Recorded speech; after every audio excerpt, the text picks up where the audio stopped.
ಶಿವಾನಂದ ಪಾಟೀಲ್ ಅವರು ಎಲ್ಲರಿಗಿಂತ ಮಲ್ಲಿಕಾರ್ಜುನ್ ಖರ್ಗೆ ಅವರೇ ಸಿಎಂ ಆಗ್ಬಿಟ್ರೆ ಒಳ್ಳೇದು ಅನ್ನೋ ಮಾತನ್ನು ಹೇಳಿದ್ರು. ಹೌದು, ಅವ್ರದ್ದು ಭಾಳ ದಿನದ ಆಸೆ ಅವ್ರದ್ದು.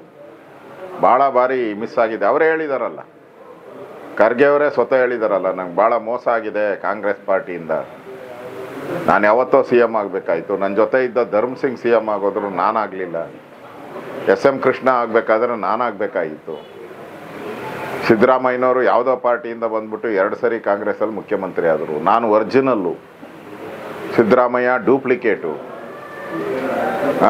JDS ಅಲ್ಲಿ ಉಪಮುಖ್ಯಮಂತ್ರಿ, ಕಾಂಗ್ರೆಸ್ಸಲ್ಲಿ ಮುಖ್ಯಮಂತ್ರಿ, ಅದಕ್ಕೆ ನನಗೆ ನ್ಯಾಯಯುತ ಸಿಗಬೇಕು ಅಂತೇಳಿ ಖರ್ಗೆದು ಒಂದು ಚಾನ್ಸ್ ನೋಡೋಣ ಅಂತ ಇದೆ.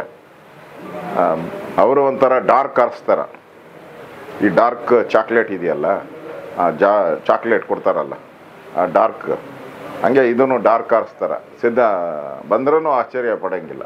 ಇನ್ನಷ್ಟು ಅಪ್ಡೇಟ್ಗಳಿಗಾಗಿ ಫಾಲೋ ಮಾಡಿ ವಿಜಯ ಧ್ವನಿ ನ್ಯೂಸ್.